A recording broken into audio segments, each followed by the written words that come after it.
Perkenalkan, ini adalah teman-teman kelompok saya.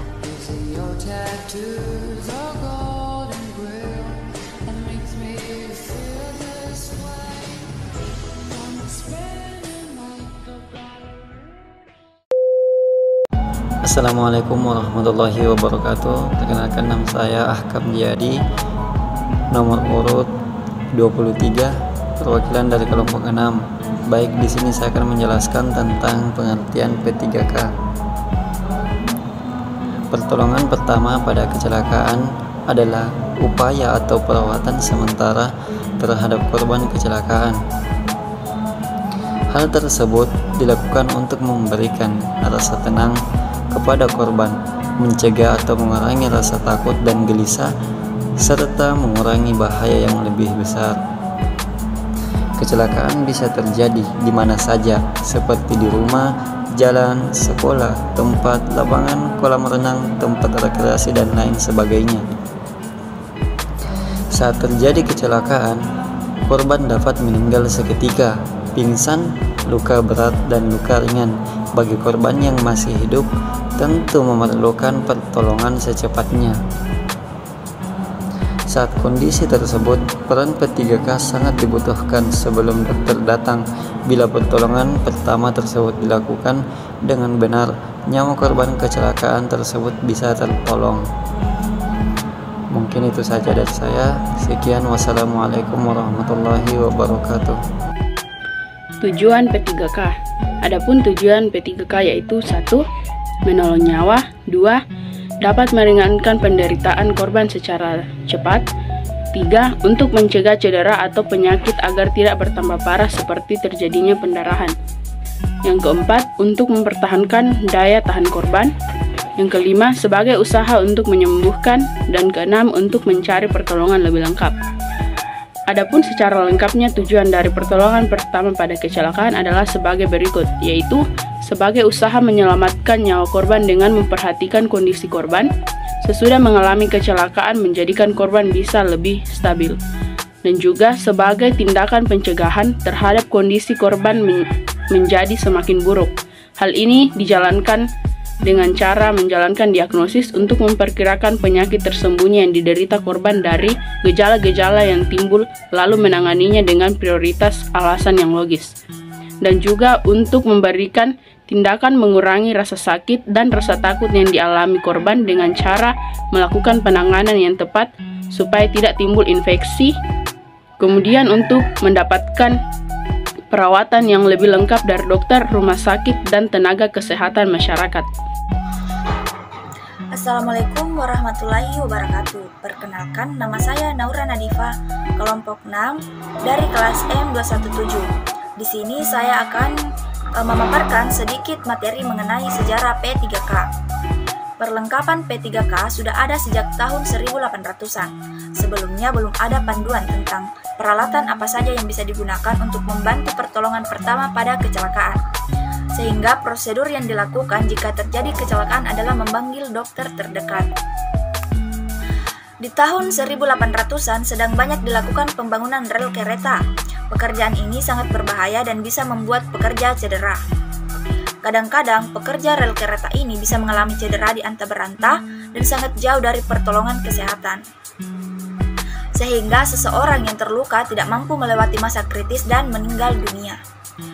Suatu hari, Robert Ward Johnson, pemilik usaha kesehatan Johnson & Johnson, sedang berada di kereta menuju Colorado. Di kereta, ia berbincang dengan seorang penumpang. Penumpang ini adalah kepala ahli beda untuk sebuah proyek pembangunan rel kereta.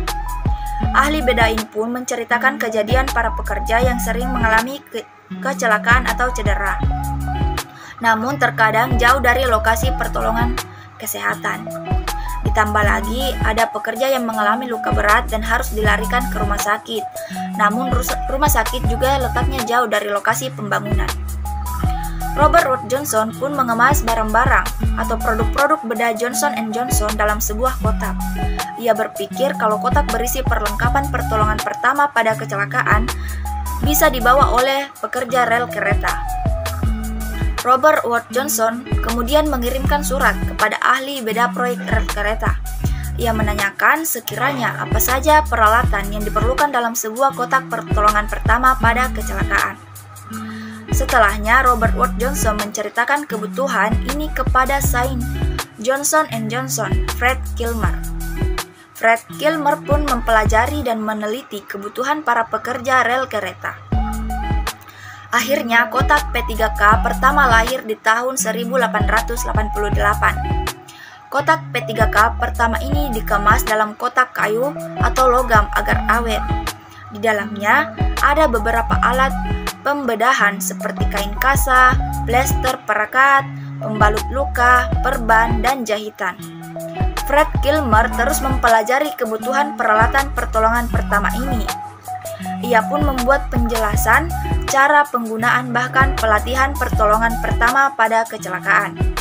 Saya atas nama Nurul Hikmah akan menjelaskan klasifikasi cedera. Klasifikasi cedera terbagi menjadi 3 tingkat. Yang pertama, cedera tingkat 1 atau cedera ringan. Pada cedera ini, penderita tidak mengalami keluhan yang serius, namun dapat mengganggu penampilan korban.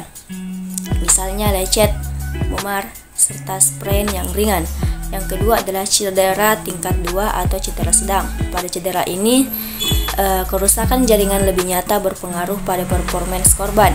Keluhan biasa berupa nyeri, bengkak gangguan fungsi, yaitu tanda-tanda inflamasi, misalnya leher otot, strain otot, dan lain-lain sebagainya. Cedera yang terakhir adalah cedera berat.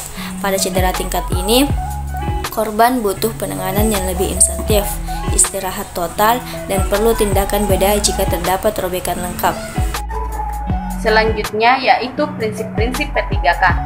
Prinsip-prinsip atau sikap saat melakukan usaha pertolongan pertama pada kecelakaan adalah: yang pertama, bersikap tenang dan tidak panik.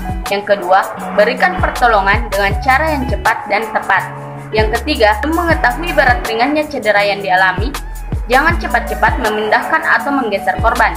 Yang keempat, jika ada luka, usahakan agar korban tidak melihatnya, sebab dapat membuat korban menjadi panik.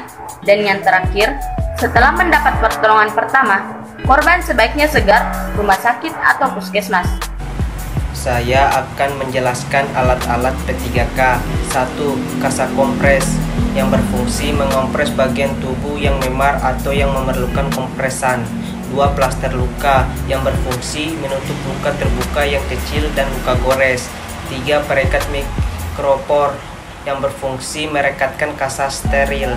4. Alkohol swepet yang berfungsi membersihkan peralatan pertolongan pertama seperti gunting. 5.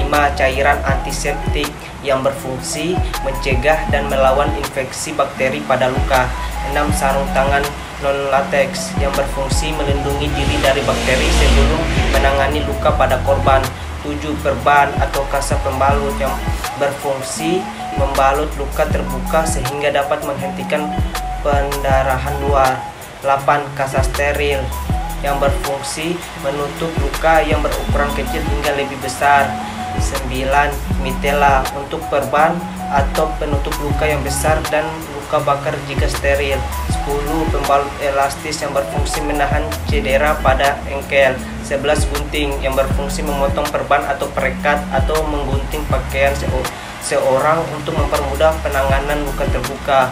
12. Gunting kuku yang berfungsi menggunting kuku atau kulit terobek atau yang dapat memperburuk cedera. 13. Peniti yang berfungsi merekatkan pembalut elastis. 14. Pinset yang berfungsi mengambil objek asing yang kecil pada tubuh seperti duri, serpihan kayu, dan lain-lain. 15. Termometer oral non-merkuri yang berfungsi mengukur suhu tubuh. 16. Senter yang berfungsi mendeteksi cedera di area yang gelap seperti pada lubang hidung, lubang telinga, dan tenggorokan. Sistematika pertolongan pertama pada korban kecelakaan. Menolong orang yang sedang mengalami kecelakaan memang membutuhkan mental kuat dan keterampilan P3K yang cukup. Berikut beberapa tips untuk memberikan pertolongan pertama pada korban kecelakaan. Yang pertama, jangan panik. Usahakan tetap tenang dan segera mengambil tindakan secara cepat dan tepat. Yang kedua, jauhkan korban dari kecelakaan berikutnya. Menjauhkan korban kecelakaan dari tempat semula berfungsi untuk menghindari kecelakaan susulan yang mungkin saja bisa terjadi. Selain itu, dengan menghindar dari lokasi terjadinya kecelakaan, petugas P3K akan dapat lebih fokus mengurus korban. Yang ketiga, perhatikan pernafasan, denyut jantung, dan tanda-tanda syok. Jika korban kecelakaan mengalami kendala dalam pernafasan, pendarahan, atau tanda-tanda syok, maka segera beri pertolongan pertama. Yang keempat, jangan memindahkan korban secara terburu-buru. Jangan pindahkan korban sebelum diketahui secara pasti jenis dan keparahan cedera yang dialami, kecuali bila tempat tersebut tidak memungkinkan lagi untuk melakukan perawatan. Dan apabila korban hendak diusung, hentikan pendarahan dan pastikan tulang yang patah sudah dibidai. Dan yang terakhir, segera rujuk ke pusat pengobatan terdekat. Pertolongan pertama pada prinsipnya adalah pertolongan sementara. Apabila korban mengalami luka parah, jangan segan untuk merujuk ke pusat pengobatan terdekat. Bisa ke puskesmas, dokter spesialis maupun rumah sakit. Thanks for watching, semoga bermanfaat. Jangan lupa like, comment, dan subscribe The Speak.